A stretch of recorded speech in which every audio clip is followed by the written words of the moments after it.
Not much. How's that pork belly? I haven't started on it yet, but let's just say that's like the third round this week. Oh, man. Dude, I'm telling you, that stuff, oh, my gosh, that is bacon steak is what that is. It looked good. That's good duck blind food right there. Oh, yeah. Yeah, get that and some biscuits. I think I'm gonna take some down to the hunting Thanksgiving weekend. I'm going to do a late weekend hunt, though. A late weekend hunt? I got a youngin' turning 18, so I got a... Oh. Landon Young, what's up? Cats. Heck of a win over Vandy. Good job. Whooped them. Yeah, how about them Wildcats, Dave? They're going to end up second in the East. Dude, we're 7-3 right now. Let's go win the last two and be 9-3. Be done with it. Georgia who? I ain't scared of no Georgia. Come on. That will Bulldog. probably be the best record you guys have had in many years. Well, we can definitely beat the Ville. I mean, all they got is that Heisman quarterback that shouldn't even win the Heisman. His team didn't even, come on now. Yeah. He fumbled on their final drive. That's Heisman worthy, and they lose. 28-point favorite. We pull off the upset, Matt. That was a heck of a game. That was. That shocked the world. Well, who else you got left? We got Georgia and the Ville. 2 games, one away, one at home. Wow. But my oldest is turning 18 next weekend, so we might go to that Kentucky-Louisville game. Landon, hook a brother up. I'm just kidding. I would never do that. Just kidding. You wouldn't go to a Louisville game? No, I would. I wouldn't ask for tickets. I'd go find my own tickets. Oh, yeah. Yeah. What's up, Jay Van Menwigan? Groomers. Matt, Dave, groomers. Matt, can I pull it out? Can I pull out the word of the coaching, recruiting? Well, you could pull out what you sent me today if you want to muddy the water a little bit. Well, I got a text from a huge Vol follower and says he's got a source that Gruden ain't coming. So I like the groomer. What you listen to a Knoxville station, Matt, and they come up with groomer sexuals? Groomer sexuals, exactly. Yeah. That's funny. You probably got to hear a few of them call in yesterday, didn't you? Oh, I listened some more today. I don't listen. I listen for the entertainment part. Which station are you listening to? I'm listening to the Sports Animals, the whatever, WNL or whatever, 101.5 or something. Yeah, yeah. What's up, SMU Holland? Where's everybody from that's on the live thing? Sorry, I'm finishing dinner. We had a late dinner. That P90X is kicking my butt, Matt. Oh, is it? I had to come home and get. I had to come home and get the leaves up because I have this leaf phobia about them laying on my yard. It's going to happen. It's that time of year. That's why I call it. It fall. is, but I have this deal of I have to. Matt, according to Luke Duncan, we're up to 20,000 followers right now. 20,000 on the live. Watching Dave eat pork belly. Northwest Fishing Life. And I'm double repping the cats with the hoodie and the hat. I mean, come on. Bring it. Took the contacts out, let them rest on the 4 eyes tonight. Just got done grilling the world famous Dave boneless, skinless chicken barbecue thighs, man. Don't say famous Dave's. No, they're the Dave's famous. Summertown, Tennessee, Lawrence County. Barry, are you close to I-65? I got a feeling you are. You hear that train going by, Matt? I hear the train. Look at old Jason Russ hopping on. But Russ, we were just talking about your Cardinals. Now they're going to go down in 2 Saturdays to the Mighty Cats. Oh. Once again, rule the state. I figured you were, Barry. We got a little blue versus red. And hang on a minute. I got paper, pen, and a hat to put names in to draw a little later in the podcast. We've got 4 rants, and I'm just going to go ahead and say I was impressed with the 4 rant calls, so I'm going to go ahead and put the 4 names in the hat, Matt. Yeah, we got some feedback. Heard from a couple of new listeners, not new listeners, maybe they're old listeners, but new to us. I was impressed, and I tell you what, every one of them was good rants. And I did like Matt that talked about meeting his buddies tough game tonight. Yeah, I don't expect to win this, and Jason, we can get through this game close. I'll be all right. I mean, I think we can beat Kansas, but we'll see. That late tip is not my buddy tonight. 30 tip. Dave, we won't be in bed. I'm going to go ahead and get our first guest on the line. Yeah, go ahead. I'm going to write these names up. Anyway, Matt was talking about his buddy that he meets about fishing. They all think he sits on a bank in a lawn chair drinking beer and chewing tobacco. He has to explain that ain't what it is. No, it's a little bit more than that. It's a little bit. I have to agree with his rant. I really, really like the rant.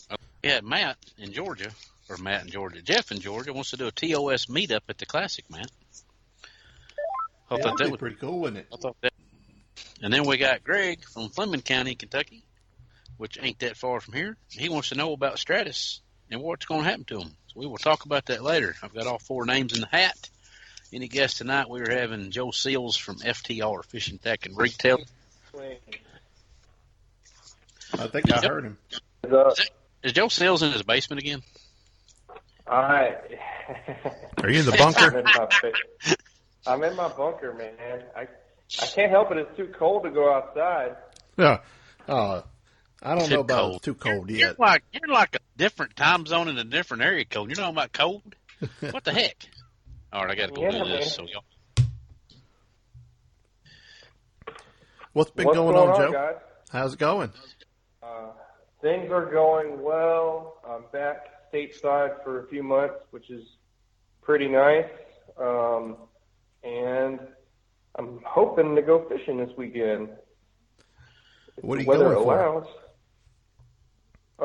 I'm going to go over to Arkansas on Friday for a Brad Show event. And since I'm going to be over there, and my buddy Fred Rubanich lives over there now, I think I'm going to swing by Fred's house and hop in his boat and see if we can't catch some bass. Boom, boom. Y'all pretty cool. Yeah. Well, we're like the only people that, besides Charlie Hartley, that seem to skateboard in this industry. So wait a minute. Boom Boom's a skater? Oh, man, yeah. Boom Boom has a skateboard that has a largemouth bass on the bottom of it. Wait a minute. How does he have that and Charlie don't? I think it's probably because Charlie actually rides his board, and Fred more or less just kind of rides around in his garage with it. Then sends weird videos of, trying to ride his skateboard into his truck and then drive off to the lake. But there's no actual, you can tell if somebody's really riding their board if it's all scuffed up on the bottom. And Freddie's board is pretty immaculate. So I'm judging him. I will call him out on it officially. Is Freddie going for the Vans sponsorship? That's a good idea, actually. That actually would line up with him, don't you think? I think it would. Yeah, maybe I need to get one of those. They'd be pretty tight. Except their shoes, I'll buy a new pair of Vans every few months because in a matter of weeks I've already worn a hole in them. So you think that's by design, sucker? yeah, man. I think it is. I think it's the byproduct of A, they're made out of cheap canvas, and B, they usually don't cost more than $50-$60. So, and they're cranking them out as fast as they can because everything's so retro style these days. I think the quality's gone crap, but I still like them, so I'll just keep buying them, I guess. So if we were to ask Fred what his favorite movie is, he'd probably say Gleaming the Cube. Yeah, he would. No, he absolutely would. He probably keeps that 100%. On replay, repeat on his DVD. I don't even know what that means. Fill me in, Matt. What are you talking about, Dave? That was Gleaming the Cube. Yeah, that was every skateboarder's 80s movie right there. I mean, it had Tony Hawk in it, Christian Slater. I never owned a skinny board or a fat board. I have no idea what you're talking about. Oh, man, it was awesome. Then there was this other movie called The Search for Animal Chin, and that was a Tony Hawk movie. I think it came out before Gleaming the Cube, so nobody was really watching it. But the whole premise was that it's Tony and his buddies, and they go looking for this mysterious Chinese mystery man who's a skateboarding guru, right? He's a skateboarding guru that lives somewhere in the mountains like a monk, and they can't find him. So they searched like all over the world for this Animal Chin character. And I don't remember if they ever find him at the end of the movie or not. I've never seen that one. That's a deep cut there. Is that Chin fella related to that fella that can cast like 300 yards and throw a plug like no other? Like the Ken Gomez?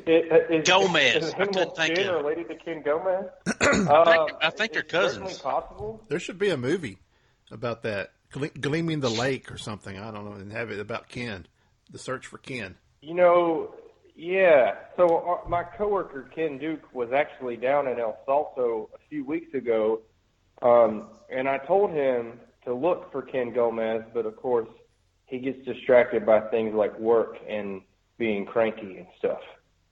I think you're just a lake name dropping, by the way. Well, El Salto? Yeah, that's not very nice this time of year. I wasn't there. Don't get at me. I wasn't invited on that trip, so you got to be Ken Duke level to go to El Salto and hang out with pure fishing. Hey, Joe Sills, I think we have a birthday co-host tonight. Birthday co-host. Is it your birthday?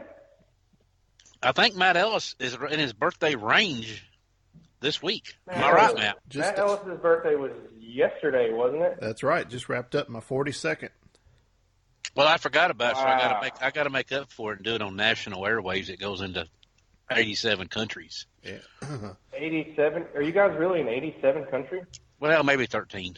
Yeah, maybe 13. 13 and millions of homes, obviously, weekly. Millions. We're in China, Yeah. that's at least worth a 2 or 3 million there. We like to think it more of in millions of trucks and boats.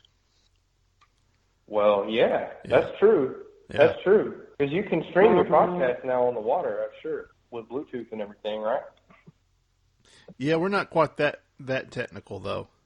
Not just yet. Well, you could. Somebody's doing it. Yeah. Yeah. I want to mean, know if somebody is listening to the Outdoor Scoreboard on their boat with Bluetooth. Sure. I've listened to it with earbuds before. Does that count?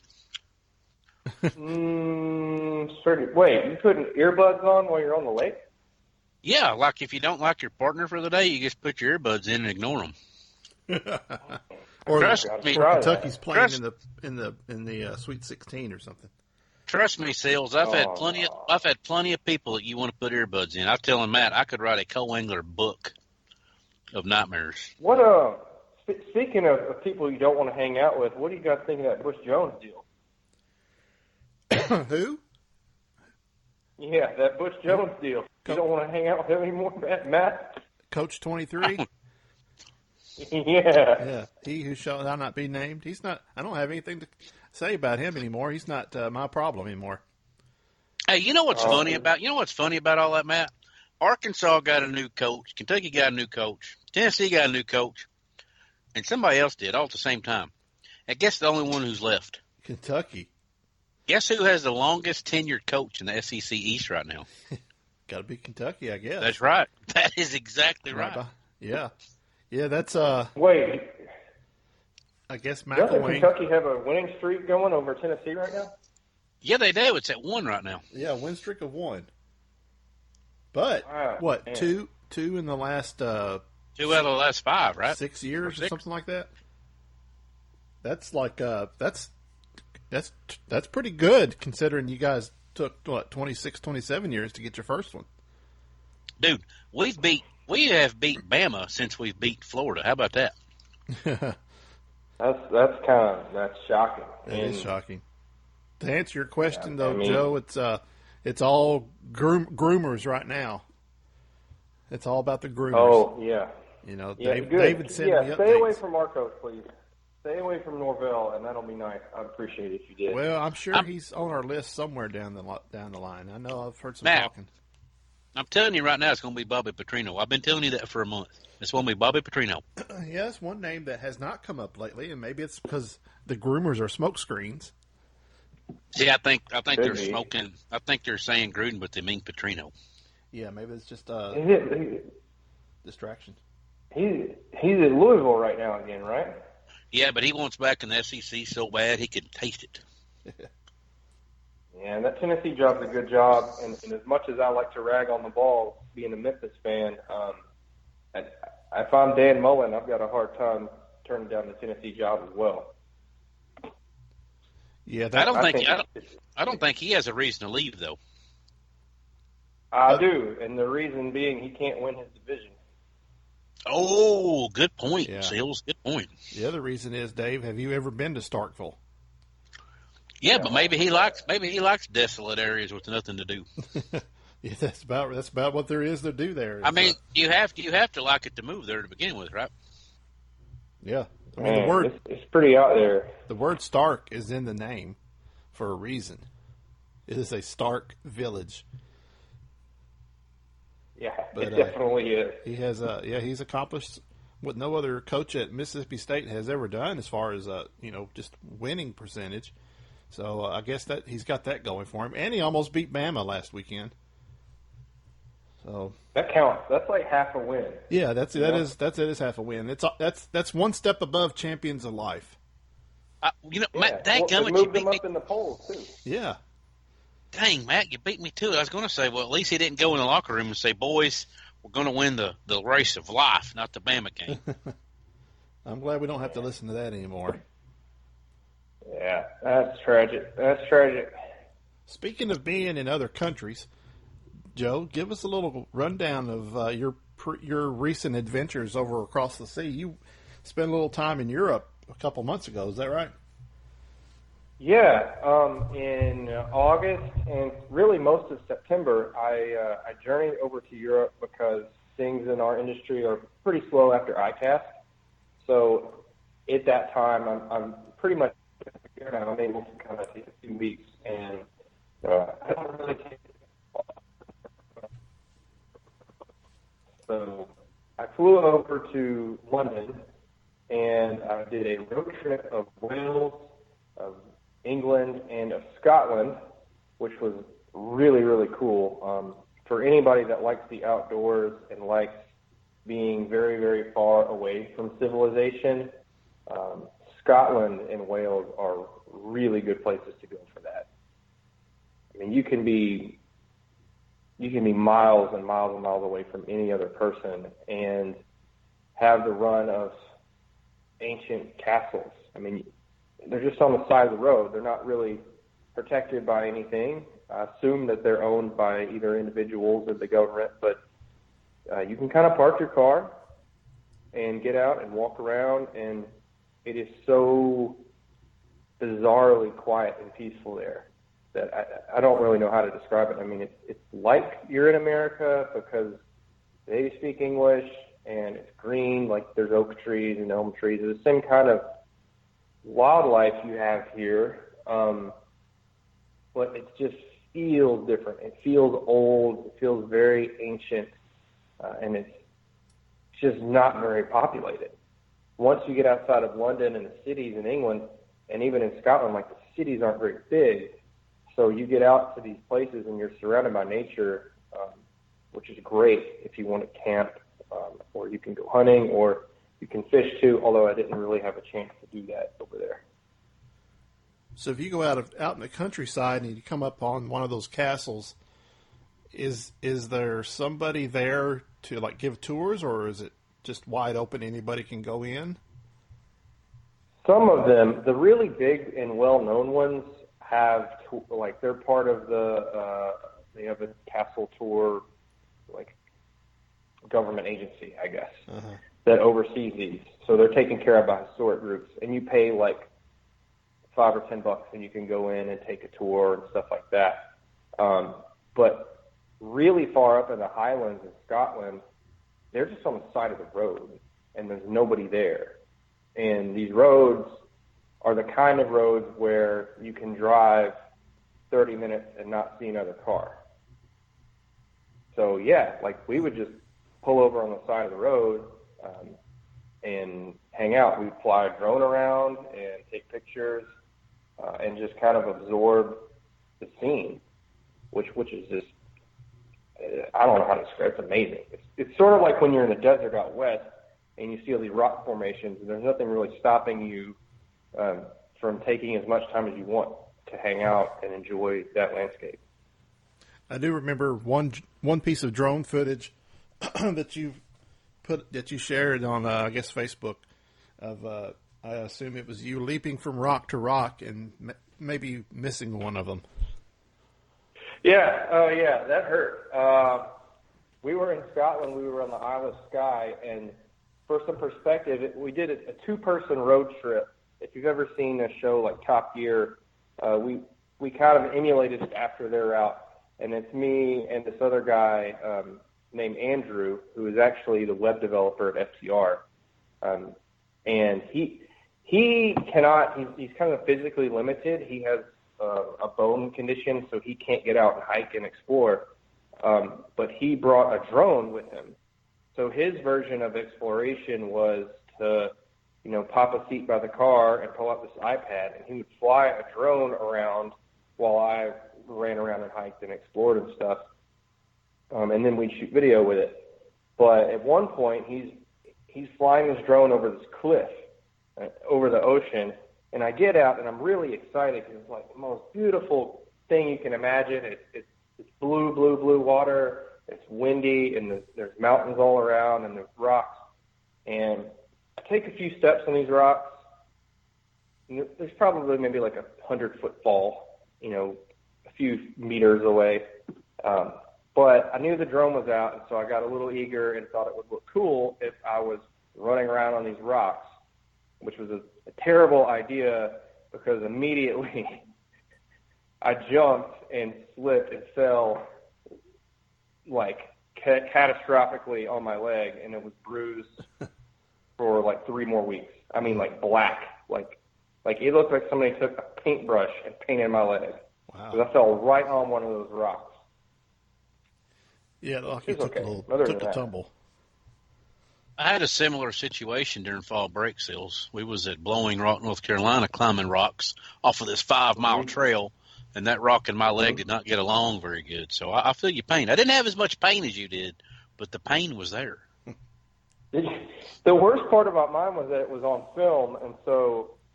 Oh, yeah, I didn't have that either. Yeah, everyone saw it. But I'll tell you, I got him back. I got him back because we were in a castle in Glasgow, and we're driving the country in this, like a Mercedes car. And he pulls over and parks on the lawn of this castle. Uh-oh. Yeah. I mean, it's fine. It's just grass. Like, me and you, like, we would just look at it and be like, it's grass. I don't see a problem here. So I go into the castle and explore, and I come out, and this idiot is stuck in, like, a 2-inch thick, like, small patch of mud. I mean, it's like, it must have been like the only mud in that area, and he managed to get the car stuck in it. And he's called a tow truck. So I'm looking like at him like he's an idiot. Like, we're going to lose an hour waiting on the tow truck because you got your car stuck on the grass. Like, you fool. But luckily there was a Scottish dude and his dog right next to us. So me and the Scottish dude, like, pushed the car out of this patch of grass and just laughed at him because he's an idiot. Was it the only 2-inch piece of grass to get stuck on? Did he find the only spot to get stuck? Yeah, absolutely. Yeah. I mean, that's even the best part. Yeah, it's so insane, like so insane. And of course, because he can't really walk that well, it doesn't occur to him that we could just push the car out. Oh yeah, but we did. It was great. That's growing up in the South. That's the first thing you do is just say grab a buddy and start pushing. Yeah, exactly. Yeah. Like we're all used to getting trucks stuck. So this is no big deal. It's just like a golf course. It's ridiculous. Yeah, so anyway, from the UK, I went on to France and Italy, and then eventually made it back to the States.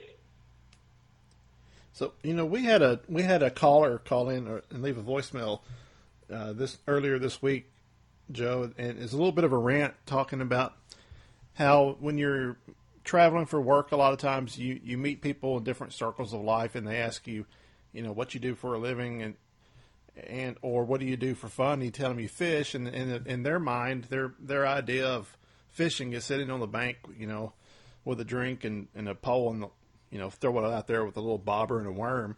but they don't think of it. Mm-hmm. They don't understand the world of bass fishing, and it's a little difficult to maybe put it in words. And I guess when you're traveling across Europe, did you have that type of difficulty explaining what your job is and how you are able to travel around and cover fishing industry news and events and meet all these fishing people? Yeah, I get a lot of that actually everywhere I go, because my main job is as a digital editor at FTR, and that's what I do day in, day out. But I also freelance for Bassmaster. I also freelance for FLW.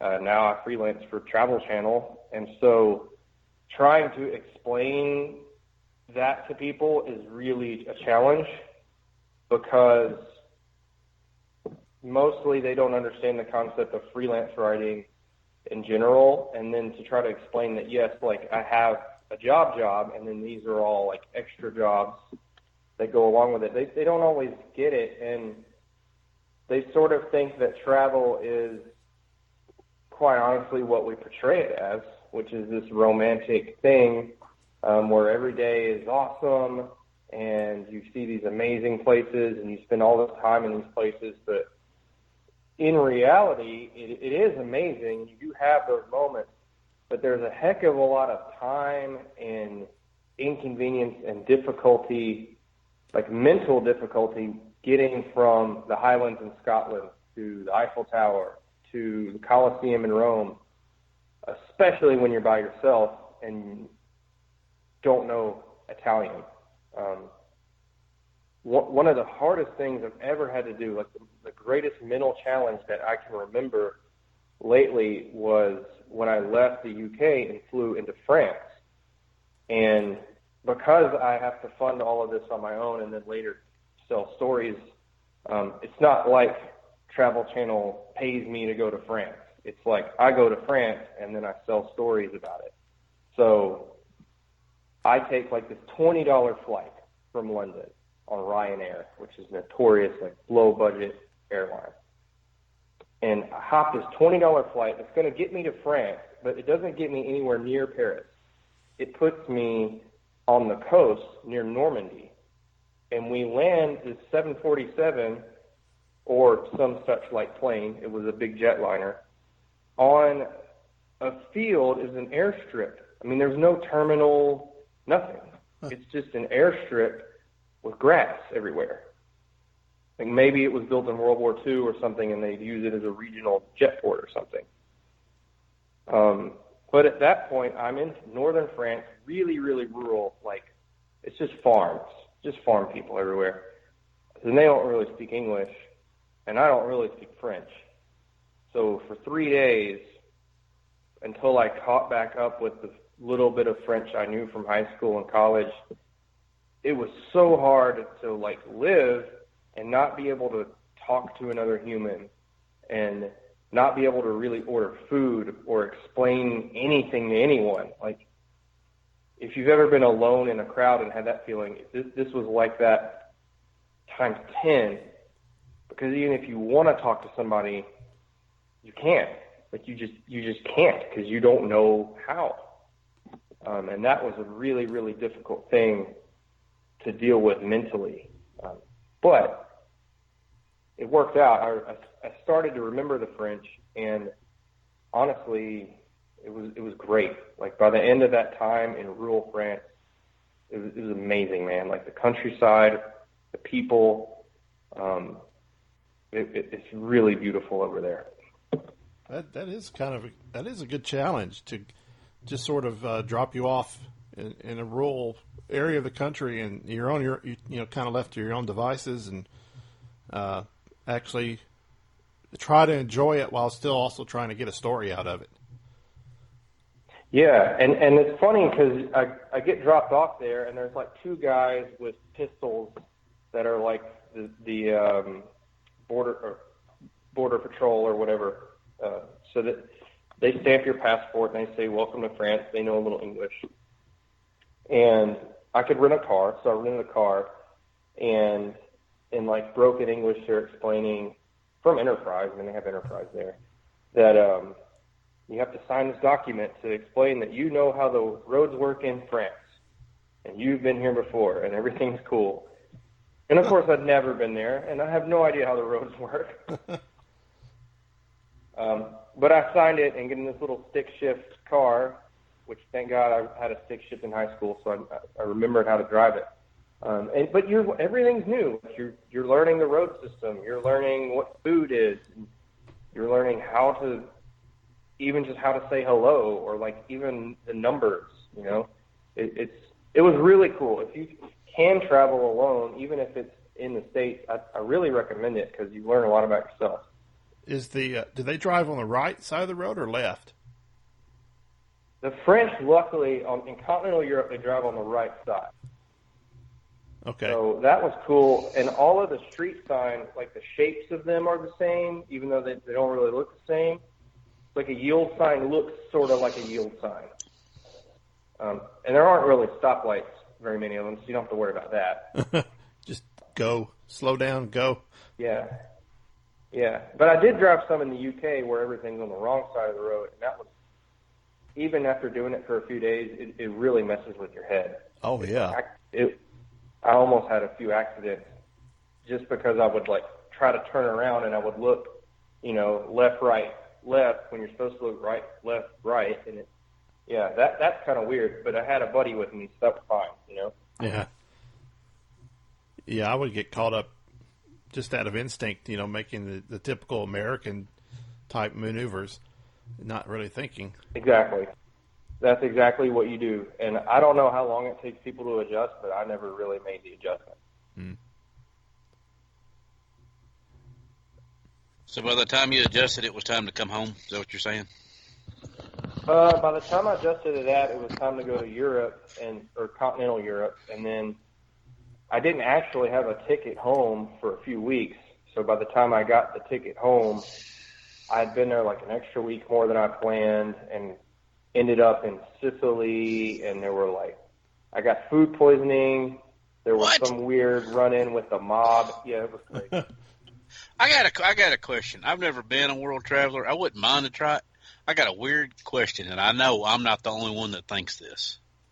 All right. 2 weeks into a trip, and you still got 2 weeks to go. When you're out of clothes, are you going to the laundromat? Yeah. Totally. Okay, I'm like, dang, how many pair of drawers are them people packing? No, it's a good question. Do you turn them inside out or what? I mean, I'm not going to lie. There's times when you're not wearing very fresh clothes. I could guarantee it. But, yeah, it's bad. But a lot of times now with, like, Airbnb, you got a washer and dryer in that unit. So you take advantage of that whenever you can. And you take advantage of a hot shower whenever you can, too, because sometimes you don't have that, Yeah. So if you're in Italy and you run into the mob, you should just tell them you're from Memphis and you know some of the Canales, and you'll be fine. I should have thought of that. Just said Dominic But Canale. it wasn't like it was weird. It wasn't like the real mob. I think they were, but I don't know. So I'll explain it like this. Sicily has a U.S. naval base on it. So I went from France to Sicily to hike up this big volcano they have and to see a buddy who's in the Navy. And we meet up, we hike the volcano, and then he starts explaining, hey, this island is kind of run down, like the roads are all rutted out, and it's really corrupt. Like there's like 50% unemployment there, or 40. It's pretty high rate of unemployment. There's a lot of houses, like the ruins of houses laying around because the volcano has erupted and like taken them out or spewed sulfur gas everywhere. But Sicily is also allegedly, emphasis on allegedly, like a hotbed for the mob. So that would be why the road infrastructure isn't so great, because if money gets sent to Sicily from the Italian government to fix the road, well, everybody's got to get their cut. And by the time it gets down to the roadworks department, there's not enough left to actually fix the hole in the road.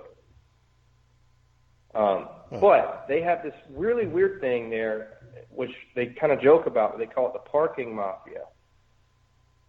So the parking mafia is like this cabal of old men, like the kind that would sit around in America by the courthouse steps and play like checkers all day, you know?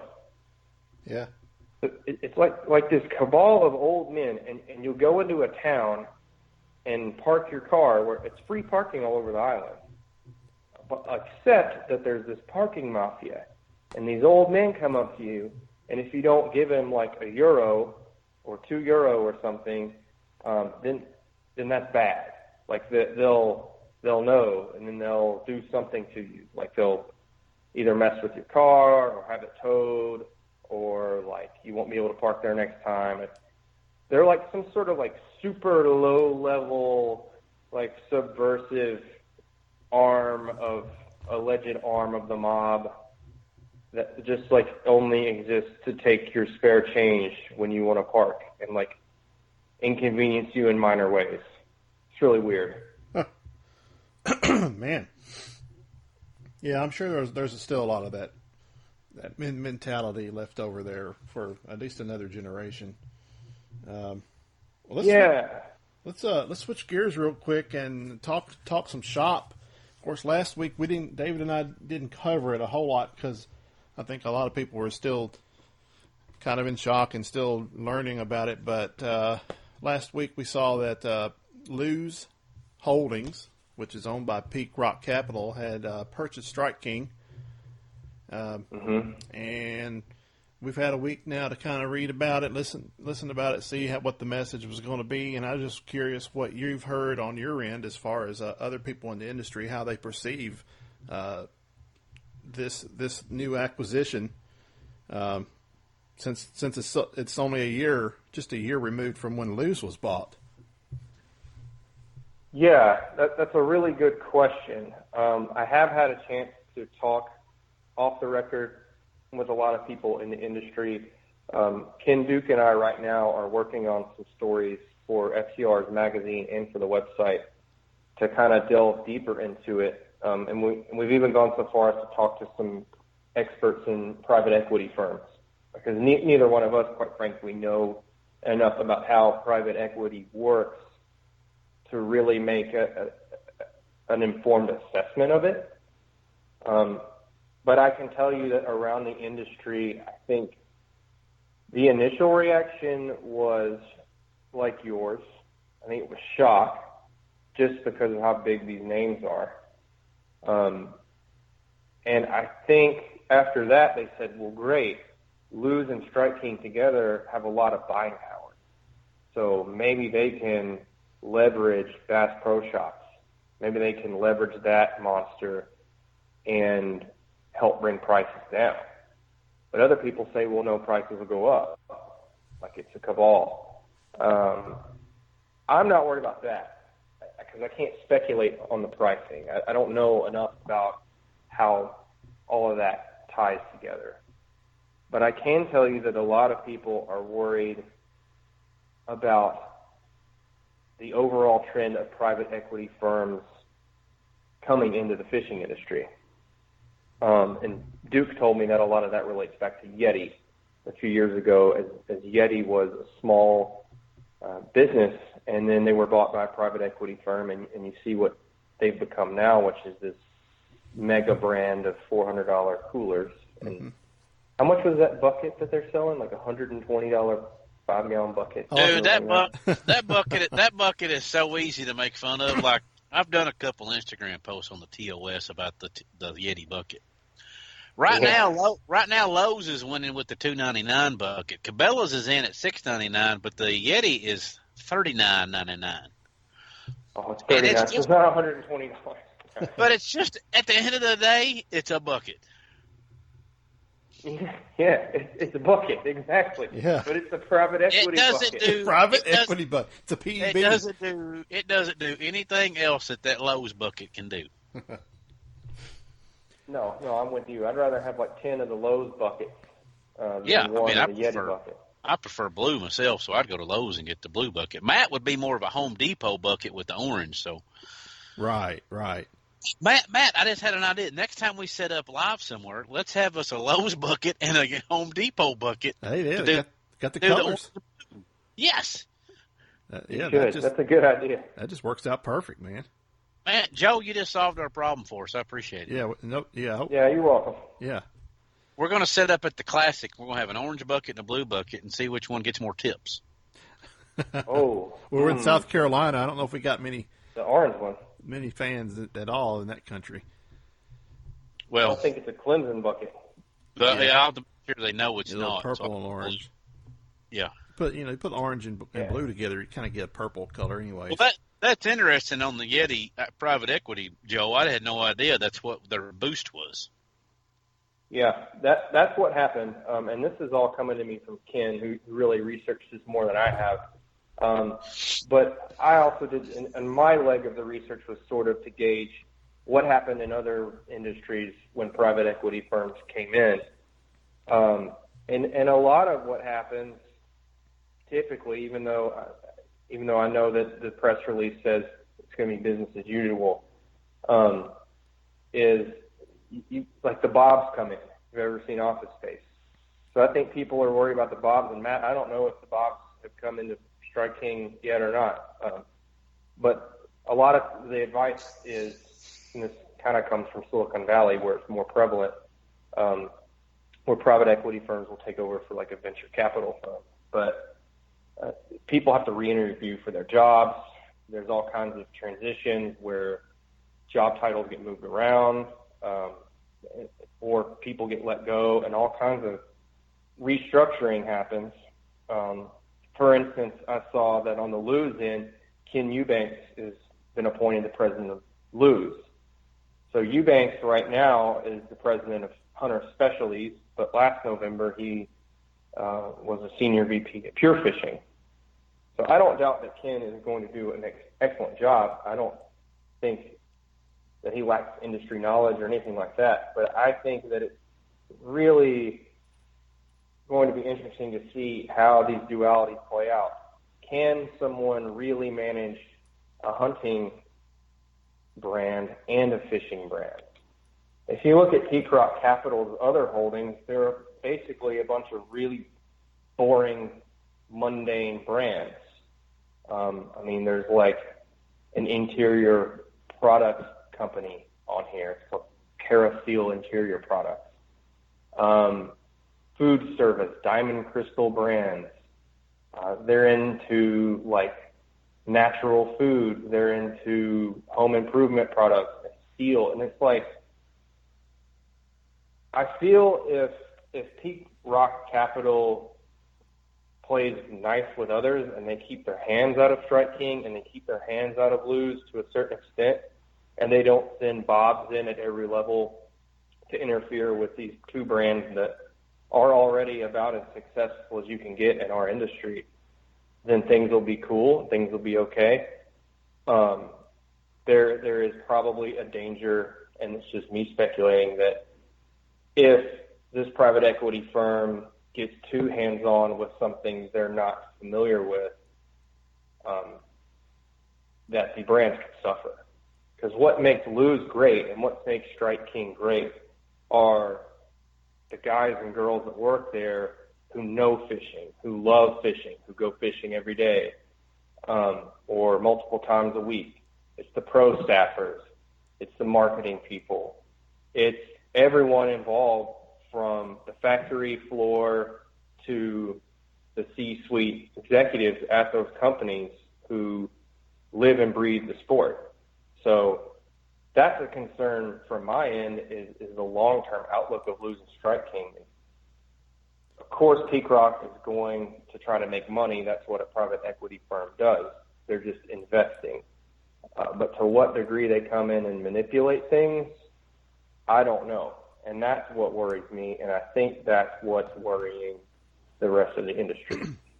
I think that was a major concern when this whole discussion started. It started back around ICAST.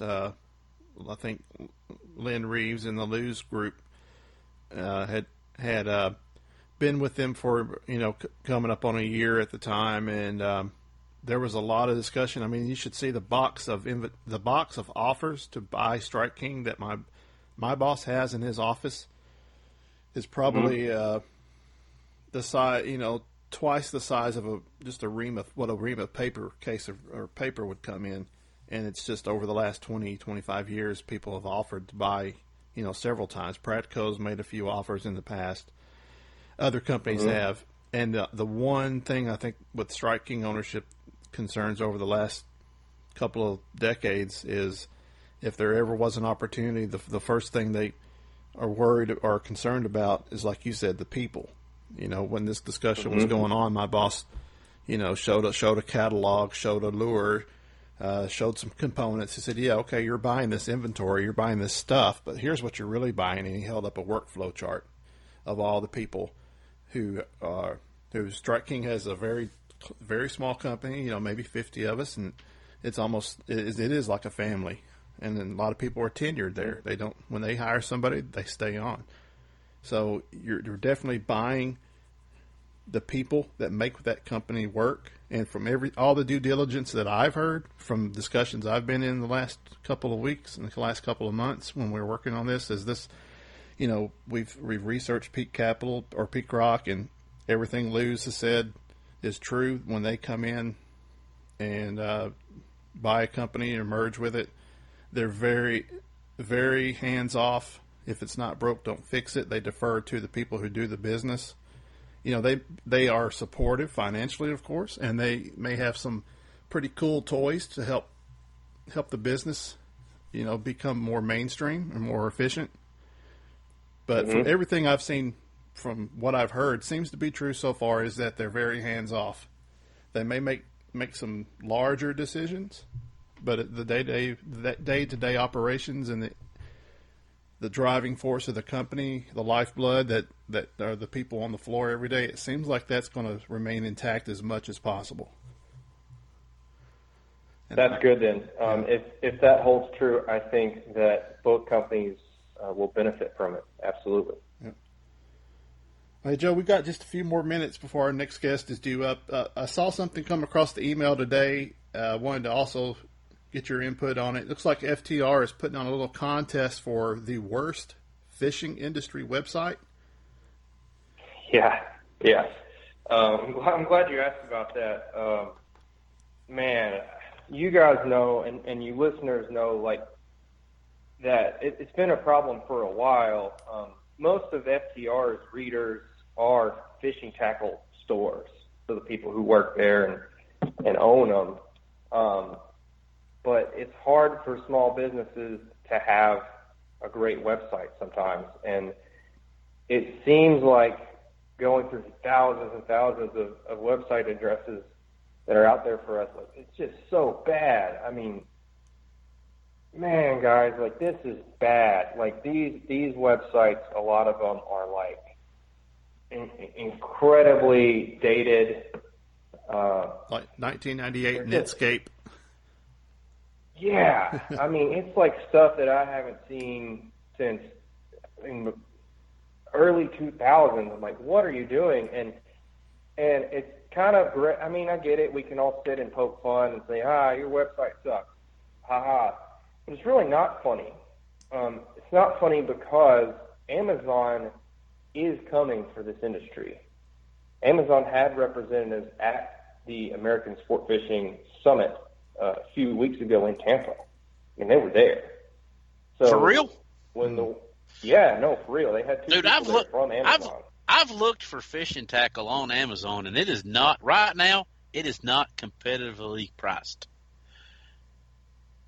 That's a good point, and I think it's also fair to say that it's really hard to find what you want on there. Exactly. It's not really organized, right? Yeah. I think they should obviously hire Matt and Dave for that. I mean, yeah. You guys should go work for Amazon, absolutely. Well, there's three warehouses in my area right now, so I mean, it wouldn't be that hard. Yeah. Well, from what I understand, they're coming. So what we want to do with this 10 worst websites in fishing contest, or the winner of it, you can go to FTR's website, or you can go to metalpotato.com. Spell it like it sounds, metal potato. And that's run by Andrew, the guy that actually went on this UK road trip with. And you can enter, if your website sucks, if it's really bad and you hate it, you can enter to win this contest, and in a few weeks, we're giving away complete redesign for somebody. I mean, we're going to take a terrible website and make it awesome. And then everybody else is going to get an audit for free that tells you how to fix it. You know, maybe we won't be able to fix it, but we're giving away at least one big website that you can check out. Hey, interesting. Well, yeah, I mean, the whole concept started when we were on that road trip, and I asked Andrew, I said, man, you know, what is your business like? And he's a small business owner that builds websites for other small business owners. So, and they've done the website for FTR. We've been working with him for 4 years. Midwest Outdoors, EnglishChannel.com. We've done all those websites. So we thought we really want to help these other small business owners in the U.S. because a lot of these people are great business owners. They're just not great website owners. Does that make sense? Yeah. Absolutely. Yeah. So the key is you gotta give people an easy to use website. You gotta make it easy for them to make money and sell stuff, and you gotta make it easy for them to rank locally in search results. And if you do that, then they're gonna have a fighting chance against Amazon. And they might not win every time, but they can win a lot of the times. You know what I'm saying? Yeah. I mean, some people just they're kind of comfortable. They get comfortable with what they're doing, and they don't hear the feedback. Maybe their customers just don't think it's important to give that kind of feedback. But nowadays, I mean, you could kind of tell whether you want to do business with a company just by going to their website, seeing how advanced it is, or inclusive it is with the social media, or just visually.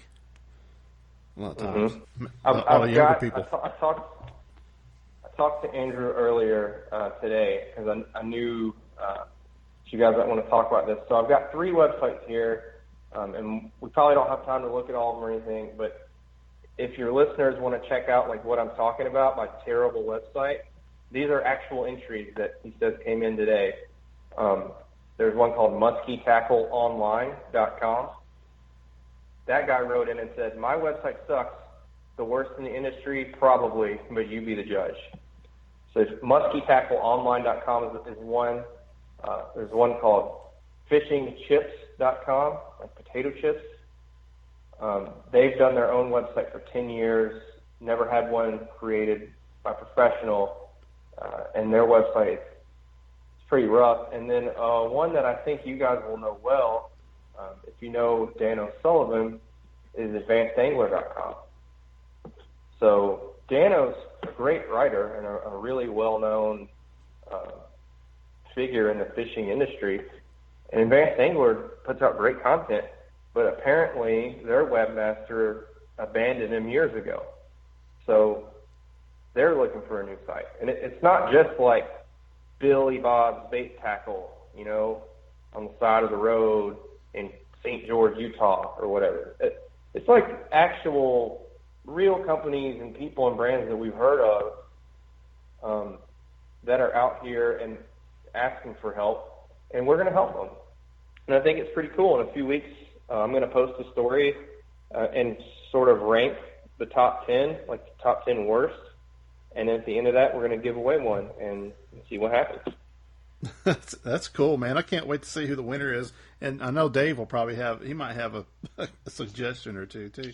Hey, Matt, have you entered our website yet? Yeah, ours might win too. It's pretty basic right now. I'm pretty sure it will. Wink, wink, wink, wink. Put it in there. I know a guy. Yeah, you know a guy. Yeah. It won't hurt. I'm not making the decision on who wins, but of course we can put you in there if it's bad. We can fix it or tell you how to fix it. I think it's cool. For one, I always like to write about terrible websites because they're hilarious. But B, it is really like a good way to help other people that own businesses. And if you do that, then you're going to help more people get out on the water and fish. And if you help more people get on the water and fish, then you're taking care of everybody that works in this industry and everybody who can't explain to people what they do. Yeah, absolutely. I'm with you, man. I'm with you. Well, Joanne, I appreciate you giving us some time, man. We gotta get down to the Bayou country and talk to the Cajun Baby here in a little bit. But appreciate you giving us some time catching up and hear about your Europe, trip to Europe. And I mean, it's a pretty cool job you got, man. I wish I had it sometimes. We need to swap jobs one of these days. Come with, tag along. I'm serious. That'd be awesome. Right, I'll catch you guys later. Joe, I got one last quick question. All right. What shoes do you hike in? Actually, that's a good question. I hike in some shoes that are called oboes. And they're made in Bozeman, Montana. Yeah. I found them in an outdoor shop in Wyoming, and they hadn't let me down since. So. Awesome. That's all I needed. Yep. Good endorsement. All right. Thanks, guys. All right, Joe. We'll talk to you later. Take care. Yeah. All right, Dave. Let's go. Let's get on down to Louisiana. You better hurry up because I'm putting these names in this blue hat, man. Okay. Let me see. What's he listed under? Is it Cliff? Matt, Is it Crochet? There it is. I don't know. You got your interpreter set up? I'm ready. I'm good. All right.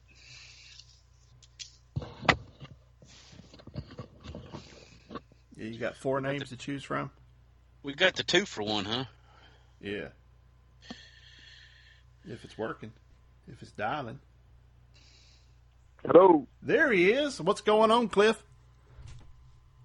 Oh, same old.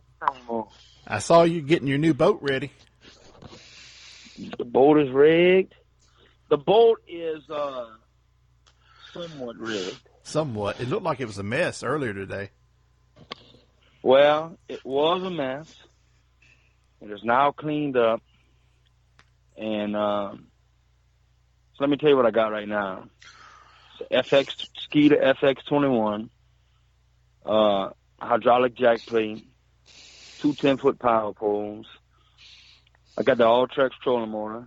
And right now on the boat, what I have is a Lowrance 9 and 12, which is standard electronics. And when I say it's almost ready, it's kind of ready. I'm taking a 9 out and putting 2 12s. So I'm waiting on my other 2 12s to come in. Now let me ask you something. What does Cajun Baby need with a depth finder? You got your rod in your hand. Well, part of it is the mapping. You know what I mean? Uh-huh. Part of it is the mapping. You know, I use it to fish a little bit, but some of it is just to look cool. You know. Yeah. You know. You got to look the part. You got to look the part, bro. It's kind of a new norm. So. Yeah. Did you say you had an Ultrex on there? I do. When you fish in 3 feet or less, why do you need to stay in the same spot? Because when you sell, the reason why you put a trailer motor on is because when you sell your boat at the end of the year. Oh, good point. That's a good selling point. I mean, yeah, that might be the only way some guys can get an Ultrex. I mean, they're tough to find in some places. Yeah, so I've heard a lot of good things about that motor. I'll give it a shot. If I like it, I'll keep running. If not, I'll just get me a 4-Trex and save the Ultrex for whoever buys the boat at the end of the year. Right on. I hear you. Well, the main reason I wanted to get you on, other than we hadn't talked to you in a while, is Tennessee and Louisiana, LSU, are playing each other this weekend up at Knoxville. And we both had coaches on the hot seat. We got ours off the hot seat. We fired him. He ain't hot no more. It ain't hot. I mean, he's walking away with a heavy pocketbook. I was about to say, I don't think he's crying. Right. But just thought I'd get you on, get the LSU perspective. I've heard, they started off rough, but it sounds like they turned it around and done okay this year. Yeah, it started off. Well, let me tell you this. I'm a big fan of Ed Orgeron. I love him. Cookie Monster. Love him. That Cookie Monster. He talks like us. He's from down the bayou. He got that coon-ass blood. Yeah. Does he fish? I don't know if he fishes. I will extend the invitation and see if he wants to go fishing. I double dog dare you to get Orgeron and Crochet in the same boat. I'd boat. love to see that. I want to be there refereeing. Well, let me tell you a good story. The other day I was at K2 Cooler's main office in Lafayette, Louisiana. Headquarters. And their main office. And I walk in there, and you know, I'm meeting some people and the people that work there, or whatever, and they said, "Hey, Cliff, this is Kobe De La Houssaye." I said, "Who?" They said, "Kobe De La Houssaye." De La Houssaye. I said, "The kicker for LSU? Kobe was a kicker at LSU last year." And he's like, "Yeah, that's me." I'm like, "Man, that's not you. You really the kicker?" He's like, "Yeah." So I'm like, "Man, you know Ed Orgeron?" He's like, "I know him personally." I said, "You're lying." I said, "You're lying. Let's call him." He's like, "You serious?" I'm like, "Yeah, if you can say you know Ed Orgeron and you can call him, let's call him." So we called Ed Orgeron. And he didn't answer. Typical. We left a Typical. voicemail. I tell you what, it's a good thing you ain't playing Kentucky this year. I can tell you that right now. Kentucky, I tell you what, don't worry about it. I think we can handle Kentucky on the football field. You know, I think we could. No, not this year. No. But them days are over. LSU got a new basketball coach, boys. And that man, you also had what's his name, and you went to the NIT, so I don't want to hear it. Hey, easy. Give my boy a break. What for? Drama queen? We'll be all right. We'll be all right. You had the You had the number one recruit in the country, and you went to the NIT. Don't bring that in here. Come on. We didn't even go to NIT. They turned down they declined the invite. Oh, because you're so big and powerful, you turned down the invite. I got you. No, what really happened, the only reason Ben Simmons was at LSU was because of his uncle or something. So I don't think he really wanted to go anyway. Well, the FBI might be down there before too long then, if you got that going on. They've been busting a few. Oh, I mean, prostitutes in college basketball. Ooh, and then we got pay to play, and we got a coach going over to the Italian pizza place, and never mind. Jason Russ is going to be mad now. Yeah. But anyway, that's all started with the football conversation. Yeah.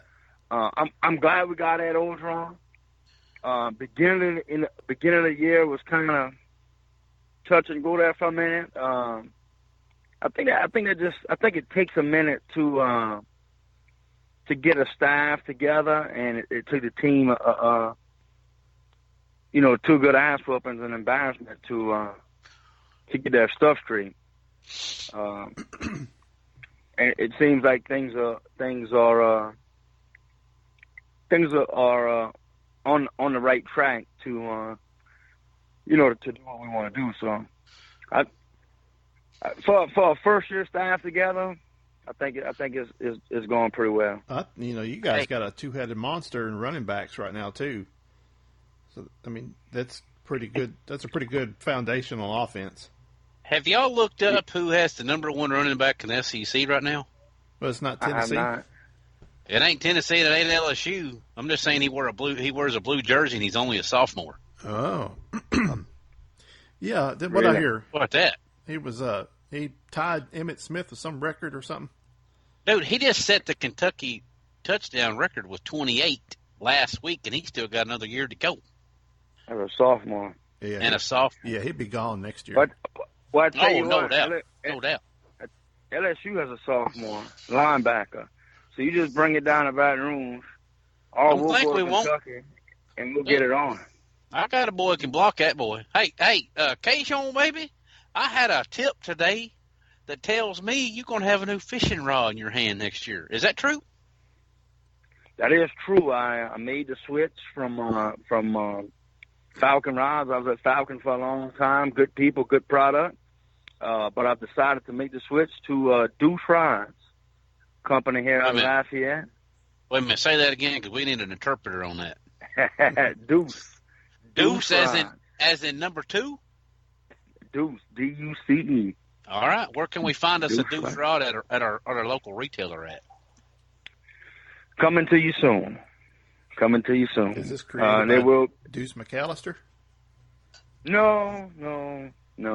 Old Saints. Best place to find them would be. It should be on Tackle Warehouse shortly. Interesting. So they got a good frog rod? They got to.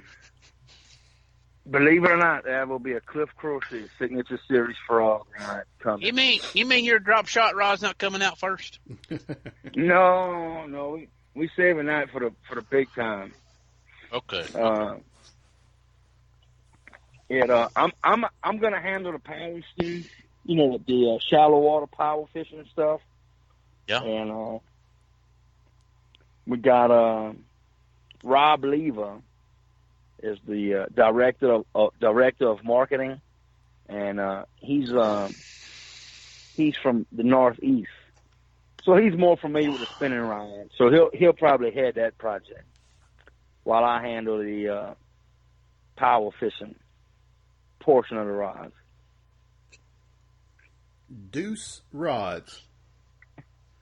Duce Rods. You gonna give us a discount code so we can get the crochet special or what? Absolutely. There we are. All right. DUCE. Duce Rods on Instagram. The first picture, the most recent picture they got there is Cajun Baby himself. I'm gonna follow him right now. Appreciate it. Tell him I sent you. Tell him we said hello. Duce Rods. Will that get me a follow back? It might. I'm sure we can set that up. Cliff, I don't know if you know aware or not, but you and James Watson are battling it out for having the most appearances on TOS. Actually, I was going to say James is a little mad that Cajun's ahead. Yeah, I think he probably is. If I got anything to do with it, I'll stay number one. Ooh, that is an SEC Missouri versus LSU showdown right there. Yeah, that's not even real SEC. That's no contest. I know. Who even invited them? They're like north of the Mississippi. I know, and put them in the East. Who invited that? Yeah, and then put them over here with us. Who did that? You know what my problem is this year, Matt? Why can't anybody in the East beat South Carolina but us? Thanks a lot. I don't know, man. God, we got the SEC. It would have been the SEC championship this weekend in Athens, but no. Everybody else in the East can't beat South Carolina but us. Thanks a lot. Appreciate it. Thanks a lot, Butch. Man. How about that Auburn Georgia game? That came out of nowhere. Wow. I know Auburn's a good team and Georgia's a really good team, but the score was like 40-something to 10 or something. It was. I'm still seeing if Georgia even got off the bus. And the same thing with Miami. Notre Dame. I like the two teams I like to see lose the most is Notre Dame and Ohio State. Yeah, I'm with you. I'm with you because I'm looking for. It's like they get extra points because of their name. I think they do too. Yeah. I think they do too. Yeah, and their non-conference schedule, half their conference schedule and their non-conference schedule is cupcake teams. That's what happens when you play Toledo Community College and Columbus Community College, and you show up with a real team. You're like, uh-oh, now what do we do? Yeah. Hey, but you got to give credit where credit is due. And Alabama's quarterback, Jalen Hurts, every week he puts the hurts on them. It's like he gets better. He's almost like a Tim Tebow type cat that wasn't supposed to be a good quarterback. Well, every week he becomes a better quarterback and finds ways to win. It's like, are you kidding me? What about my boy Damian Harris, the running back from Kentucky? Old Saban showed up in a helicopter at his high school and he said, "All right, I'll sign with y'all." I mean, dang, there's a kid from my kids' high school here in Lexington that plays for Bama. What about that? Alabama goes and gets whoever they want. Just like when Saban shows up, it's just like when Calipari shows up. Sign the dotted line. Sad but true. They get who they want. That's right. But I go back to Ed Orgeron. I think he's on the right track. He's a good recruiter, known as a good recruiter. It seems like he's done a good job. That was part of the issue early in the year. And that's probably what, the story goes at Ole Miss, is that he tried to be too hands-on with the whole team. And I think he's since backed off and had some good results. I just got one thing for you, Cajun Baby. What's that? I'm assuming there's not a lot of boy babies in Louisiana getting named Troy, though, are they? That was embarrassing. That was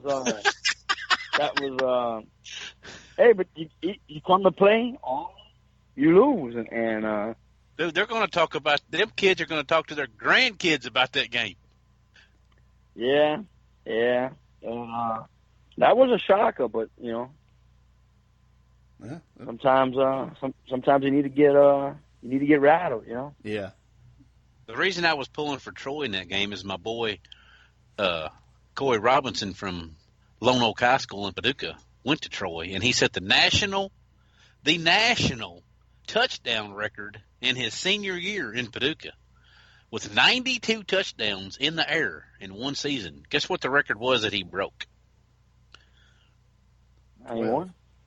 67. He shattered it. Man. Yeah. That record may never be broke. He had 92 receiving touchdowns. He had 92 touchdowns in one season in the air. How many games? They went all the way to the state final. So let's see, probably 15 games. Yeah, probably 13, 15 games. That's still pretty good. That's pretty good. Yeah, it's like 5 or 6 a game. 6 a game. Well, they beat a lot of people like 72-10. Ooh. Ruthless. Yeah, but Troy was his first scholarship offer, so that's where he went. Like a couple of teams come calling late, and he's like, you know what? Troy showed up first. Boys, got to go. Wow. The answer, the one that brought you. Yeah, that's right. 92 in his senior year high school season. How about that? That's a bunch. That is a lot of throwing touchdowns. But he had a couple stud receivers. He could give it to them, 3 yards past the line of scrimmage, and they'd run it in 42, 42 yards later. 92 touchdowns in 1 year is more rushing yards. Oh, in his senior year is more rushing yards than I had at fullback in 2 seasons in high school. Well, you don't have to get personal about it. I mean, we was going to give you the benefit of the doubt. Yeah, what's Cajun Baby's rap going to be next year? What was that? What's your rap going to be next year? What's the vinyl going to be on the side of your boat? My rap is going to be the exact same as last year. It'll be K2 coolers in the center, skeet on the bank, lucky strike, and fishing frenzy tackle up on the front third. And same as last year. Just hoping for better results than last year. What happens if me and Matt happen to be at the tournament? We put an outdoor scoreboard sticker on your windshield. Is that going to be all right? Well, we might have to discuss it before we do it, but Does that take a couple of dead presidents? Yeah, just a couple. Okay, Yeah. all right. Just checking. Well, you don't know, Cliff. I may end up being your marshal when you come to Kentucky Lake. I might accidentally slap one on when you're not looking. Ooh, we're going to put it in the live well lids. That way, when you lift the lids, you're going to give us some exposure. Hey, I will tell you this, and we can't talk about Kentucky Lake because of the new rules, you know what I mean? Yeah. But shut your mouth, Matt. You got in trouble. I am looking forward to Kentucky Lake. I think we go in April. Different beats that time of year. Yes, I'm looking forward to that. Wait a minute, this is public information, though, Cliff, so we might be all right. As long as it's public, we good. Yeah. Because we can be heard on the internet in 87 countries. Well, shoot, go ahead, speak away. I'm all there. Cliff, just lay the phone down, walk away, and leave the speaker on, Just hit us on iTunes and give us a good review. We're all right. Yeah. As long as Trip don't call me asking questions about what exactly was talked about on that show last night. You know what? Trip, all you have to say to Trip is 2 words. Roll Tide, and he's fine. I would believe that. I know when Trip calls. Trip calls me from time to time. Uh-oh. And sometimes it's personal, and sometimes it's professional. Yeah. And whether it's personal or professional, when the conversation starts with Roll Tide, I'm like, this is going to be this is going to be a good conversation. And when it starts with hey, crocheting, like, man, it's kind of like getting called to the principal's office, you know. Hey, Cliff, I need your assistance with one thing real quick. Matt doesn't realize that my cats play in 21 minutes, and I've got 4 names in this blue hat that I'm tossing around. Oh, I'm gonna pick a name, and I want you to say congratulations, you're the TOS winner. Can you do that? Right. Yeah. I got one out. The TOS rant call goes to Jeff. His rant was to TOS meetup at the Classic. Cajun Baby, give Jeff in Georgia a shout out. Jeff in Georgia. What's the last part? Give it to me again. A TOS meetup at the Classic, and we might just have Cajun Baby come to our meetup. So Jeff in Georgia, he won the TOS what? Rant call of the week. Congratulations, Jeff in Georgia. You won the TOS rant of the week. Yes. Right. All right, Matt. Now we got to make it happen at Lake Hartwell. We got to have either Friday night or Saturday night. We got to have a TOS meetup somewhere. And Jeff just got a shout out by Cajun Baby. Yes, sir. And a tackle pack heading his way as soon as I go to the tackle store. But what's funny, I was walking around Cabela's today. I had like an hour and a half to kill and didn't even buy nothing. I want to know how you end up with an hour and a half to kill in a day's time. Because people don't understand how my schedule works, and they want to say, I'll be available between 1 and 3, and the next guy is like between 3 and 5. So I'm like, hey, who's going between 2 and 3 or 1 and 3, and nobody does it. That's how it happens. At one point, many or several moons ago, before my 2 little buddies showed up in my life, I can't lie, I had about 20 extra hours a day. And as y'all have heard before, those hours have gone away. It used to be interviews or radio shows or whatever, whenever it was good. And now you got to make sure the babies are fed, make sure the babies are clean, make sure the babies are sleeping or whatever, so that you have time to do whatever you want to do. I mean, could you imagine somebody coming on a show with a crying baby in the background? I mean, who would ever do that? I mean, who does that? I don't know who would do that. Have you changed a dirty diaper yet? I have not. Oh, you're killing me, Smalls. I have not. Well, before too long, he's going to be, he's going to be out of them diapers. Well, the big one is, we got a new edition. Yeah. We got a new edition. Yeah, the new edition. And he's a long way from getting out of diapers. I'm assuming his name is not Troy either. No, his name is not Troy. What's old Broussard? How much slack did old Broussard get for his name? T-Roy. See, T-Roy is good because T-Roy is he's in Texas, so he's safe. It's like, whatever, dude, you're in Texas. Yeah, let us know when y'all start playing football again. Ooh, shots fired. You talking about shots fired? That's all T-Roy's worried about right now is shooting ducks. Oh, yeah. Yeah, man. I'm about ready for Coming it. up. We're like a weekend and a half away from that. Yeah. I'm ready for it. I got to get my stuff out this weekend, clean it up, and I bought a new Benelli, David. I'm waiting for it to arrive. Did you pull the trigger? No pun intended. I pulled the trigger and got a Benelli, yeah. Where'd you get it at? I got it off of gunbroker.com. There was a dealer up in Minnesota had one just like what I wanted, left-handed and everything. Minnesota? Yeah. Can they mail it from there? Yeah, they ship it to a local dealer here. You buy it through a dealer down here. Benelli. Your name might as well be Robertson now, Matt. Yeah, I'm up with the big boys now. Put that 870 down and start shooting that automatic. I'm going to be spoiled. Oh, man. Pop a few teal with that believe it. I can't believe you're leaving the 870 family. I can't believe it. I grew up shooting that. Well, I can't believe you went trading for a Italian gun. God. I like Italian. That's what Phil says. Sills says that's what you got to shoot, so that's what you got to shoot, right? That's right. I can't think of another expert in the duck hunting world I'd want to listen to on not just duck hunting matters, several things. Oh, dude, that dude can bring it. Yep. Also a Louisiana resident. That's right. He's on the north end though, up there where they put jelly on their biscuits or their cornbread. What do you put on? What do you put on yours? That's up to Cliff. Butter on bottom, jelly on top. I mean, what's wrong with that? You can get away with that. All right, I'm just checking. Well, hey, Man, I'm just making. I went to Chick-fil-A this morning to pick up a chicken mini tray for a customer of mine for a little marketing trip this morning. I said, give me a sausage and egg biscuit while you're at it. I get all the way back to my vehicle, had cheese on it. I was offended. Cheese? I said, sausage and egg. Bacon, egg, and cheese is fine. Leave my sausage and egg cheese-free.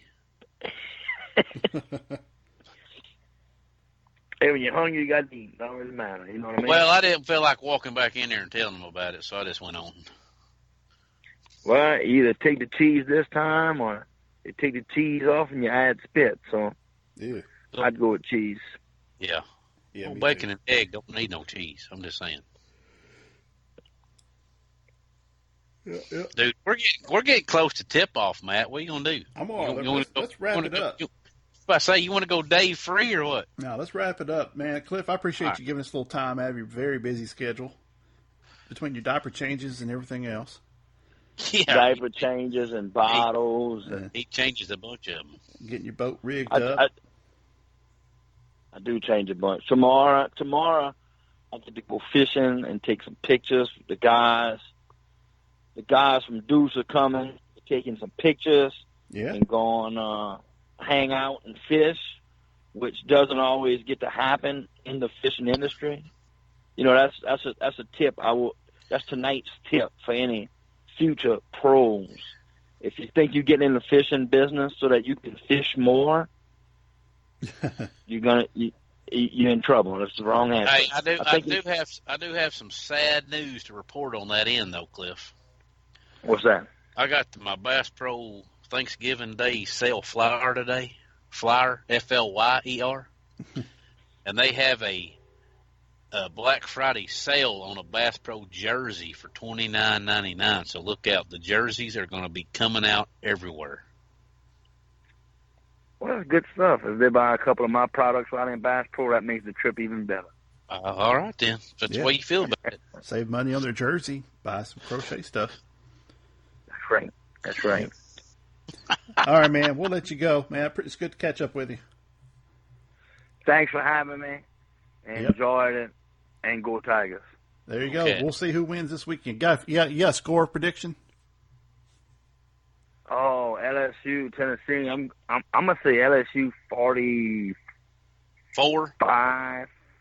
45. Tennessee 7.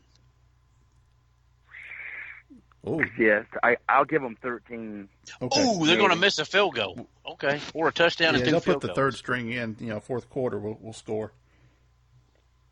Probably. You're probably about right. All I know is every win that LSU gets gets one step closer to being elected as governor to Louisiana when he retires from coaching. Yeah. I don't doubt it. I believe that. Yeah, you can go a long way on a football reputation down there. Hey, Cliff, can we add another name to the coaching search at Tennessee? Can we just throw in Les Miles in there? You know, I don't know. I guess it's possible, but I don't know if Les Miles would want to. Maybe he would want to compete against LSU. Maybe he wouldn't. Les Miles, and the word of the week is smokescreen. I mean, could Les be going to Tennessee? Could it be going to Arkansas? Oregon State has come up. Well, let me tell you where he ain't going. He ain't coming up here to Kentucky. No, y'all got y'all, man. That's right. Yeah. Yeah, he's solid there. If we could figure out some East teams to beat South Carolina other than us, we'd have it made. big boys play in the West anyway. I mean, Yeah, whatever. In football. Whatever. Troy who? Oh, Ooh, shots fired. Troy Landry cooled him. That's who. Troy Yeah. Landry. Ooh, Troy. It used to be Troy State back in the day. All right, man. I got to go watch my cats play. What are you going to talk about now? I think I'm going to talk about getting off here and getting the show up. Shutting her down. Yeah. All right, Cliff. Put her on the trailer, Matt. We'll do it. We're going to take her into the weigh-in. Appreciate you, Cliff, man. It's good to catch up with you. Thanks for having me. Have Yes, a good sir. one. We'll catch you later.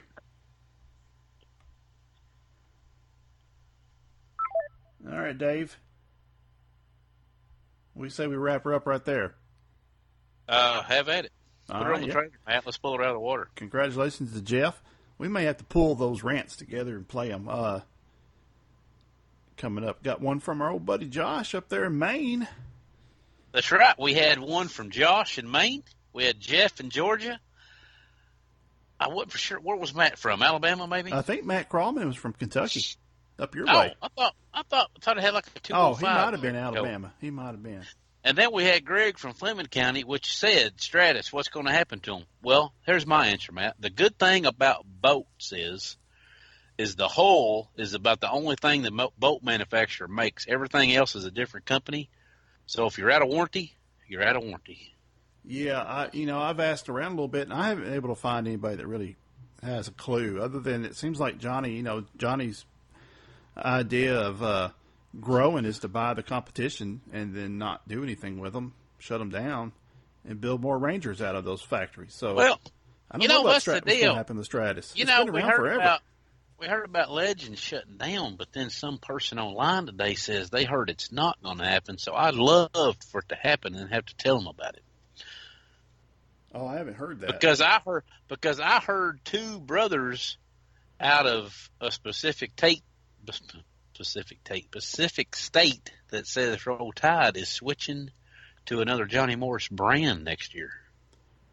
Yeah, it would be nice to pull in all these guys, these Legend and Stratus guys, pull them into a nice Ranger or Nitro. Yeah. Nitro's kind of selective, I think, on who they have.